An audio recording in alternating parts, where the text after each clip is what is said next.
How to make mutton keema balls using our fast and fresh mandi masala. வாங்க பார்க்கலாம். இன்றைக்கி நான் 1 kg மட்டனை கீமா பண்ணி வாங்கிட்டு வந்துட்டு அதை நான் மறுபடியும் மிக்சியில் நல்லா கிரைண்ட் பண்ணி வச்சுருக்கேன்.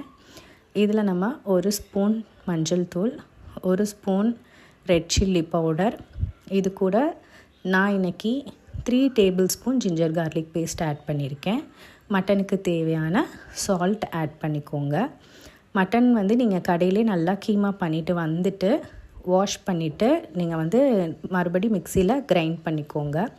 நல்லா சாஃப்டாக இருக்கணும். இப்போ நம்மளோட அரேபியன் மந்தி மசாலா 1.5 டேபிள் ஸ்பூன் ஆட் பண்ணினாலே போதும். நீங்கள் இது கூட அடிஷ்னலாக எந்த ஒரு எக்ஸ்ட்ரா மசாலாஸு ஆட் பண்ண தேவையே இல்லை. எந்த ஒரு கரம் மசாலாவும் ஆட் பண்ணணும்னு தேவையில்லை. இது கூட நான் ஒரு 3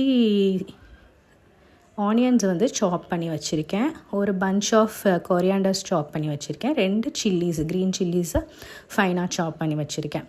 இது எல்லாத்தையுமே நம்ம இது கூட ஆட் பண்ணி நம்ம கொஞ்சம் ஆயில் போட்டு நல்லா மேரினேட் பண்ணி வச்சுக்கலாம். இது அட்லீஸ்ட்டு நீங்கள் ஒரு 2 to 3 hours மேரினேஷன் ஆகணும்.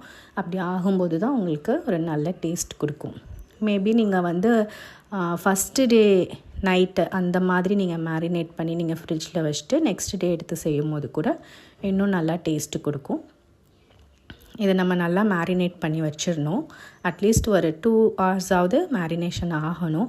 ஆனதுக்கு அப்புறமேட்டு நீங்கள் எப்போ ஃப்ரை பண்ண போகிறீங்களோ அப்போ ஒரு கப் ஆஃப் உடச்சக்கல்ல நல்லா மிக்சியில் போட்டு பவுடர் பண்ணிவிட்டு இது கூட ஆட் பண்ணி மறுபடியும் நல்லா பிசைஞ்சு எடுத்துக்கோங்க. பிசைஞ்சு எடுத்துகிட்டு உங்களுக்கு தேவையான ஷேப்ஸில் நீங்கள் பால்ஸ் மாதிரி போடலாம்.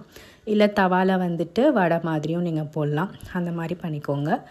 நீங்கள் இதை ஏர் ஃப்ரையர்லேயும் ஃப்ரை பண்ணலாம். நீங்கள் தவாவில் கிரில் மாதிரியும் பண்ணிக்கலாம், கெபாப்ஸ் மாதிரியும் பண்ணிக்கலாம். சேம் ப்ரொசீஜர் தான். இதை நீங்கள் உங்களுடைய டயட்டுக்கு ஏற்ற மாதிரி நீங்கள் ப்ரிப்பேர் பண்ணிக்கோங்க. நான் இன்றைக்கி வடை ஷேப் அண்டு பால் ஷேப் 2 ஷேப்பில் பண்ணியிருந்தேன். இதை நான் இன்றைக்கி ஆயிலில் ஃப்ரை பண்ணி எடுத்திருக்கேன். அவ்வளோதான். ரொம்ப சிம்பிள் ரெசிபி. ட்ரை பண்ணுங்கள். தேங்க்யூ.